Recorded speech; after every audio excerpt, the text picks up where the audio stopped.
પાટણ શહેર સહિત જિલ્લામાં અસહ્ય બફારા બાદ આજરોજ સવારે વીજળીના કડાકા સાથે ધમાકેદાર એન્ટ્રી કરતા નીચાણવાળા વિસ્તારોમાં વરસાદી પાણીથી ભરાઈ જવા પામ્યા હતા. તો કેટલીક જગ્યાએ અગાઉથી પાણી ભરાવાની સમસ્યા ન હોવા છતાં પણ પાછળથી પાલિકા દ્વારા રોડ બનાવવામાં આવતા વરસાદી પાણી ભરાવાની સમસ્યા જોવા મળતા સ્થાનિક રહીશોમાં પાલિકા તંત્રની કામગીરી પ્રત્યે રોષ પણ જોવા મળી રહ્યો છે.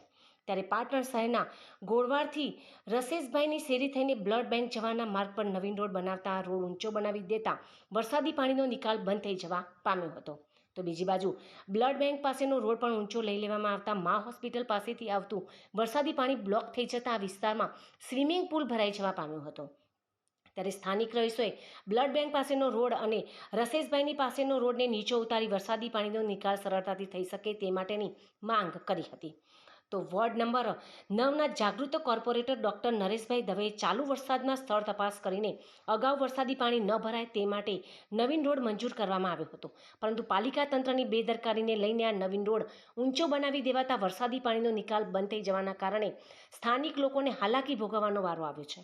ત્યારે પાલિકાના એન્જિનિયરે સ્થળ તપાસ કરીને આ વિસ્તારમાં વરસાદી પાણી ન ભરાય તે દિશામાં કામગીરી કરવા માંગ કરી હતી. વોર્ડ નંબર 9માં આવેલ ખેતરવેસી વિસ્તારમાં આવેલ વનારસીના માર્ગ પાસે પાણી ભરવાની કોઈ સમસ્યા પહેલાં હતી નહીં, પરંતુ ગોળવાડથી રસેશભાઈની શેરીથી બ્લડ બેંક જવાના રોડ ઉપર રસેશભાઈની શેરી આગળ રોડ ઊંચો કરતાં ગોળવાડનું પાણી, વનારસીના વાડનું પાણી મા હોસ્પિટલ ચોકમાંથી પાછું બ્લડ બેંક તરફ જાય છે. તો બ્લડ બેંક તરફનો રોડ ઊંચો કરતાં બધું પાણી મા હોસ્પિટલના ચોકમાં ભરી રહે છે. તળાવ જેવું આખું થઈ ગયું છે. એના કારણે ઘરોમાં પણ વનારસીના વાડના ઘરોમાં પણ પાણી આવવાની સમસ્યા ઊભી થઈ છે.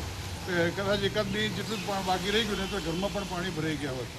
નગરપાલિકાના ચીફ ઓફિસરને અગાઉ જાણ કરી હતી, ચેરમેનોને જાણ કરી હતી, સુધરે સભ્યોને જાણ કરી હતી, બાંધકામ એન્જિનિયર પણ રૂબરૂ સ્થળ તપાસ કરી ગયા હતા, ચીફ ઓફિસર પણ રૂબરૂ સ્થળ તપાસ કરી ગયા હતા અને એમને આવીને જોઈને કહ્યું હતું કે અમે બધું કરી આપીશું, પણ આજ સુધી કશું કોઈએ કરીને નગરપાલિકા દ્વારા ખોટું રોડ બનાવીને ખોટા પૈસા નાખવામાં આવેલ છે, જેથી નગરપાલિકાના પૈસાનું ખોટું વેસ્ટેજ થયેલ છે. તો તાત્કાલિક એ રોડને નીચે ઉતારી તોડીને પાણીનો નિકાલ કરવામાં આવે તો પાણી ભરવાની સમસ્યા મુક્ત થાય. વોર્ડ નંબર 9ના વનારસીના વાડના રહીશું.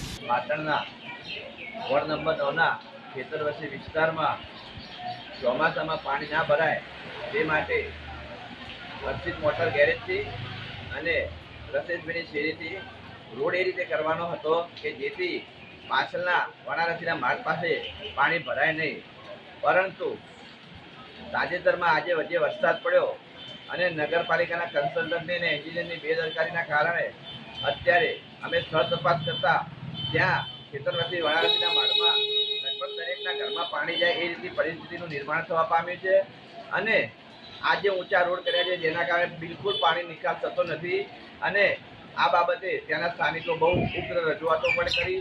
એટલે આ બાબતે તાત્કાલિક નગરપાલિકાના એન્જિનિયરે આ જે પાણી ભરાય છે તેનો નિકાલ કરવા અમે માગણી કરી.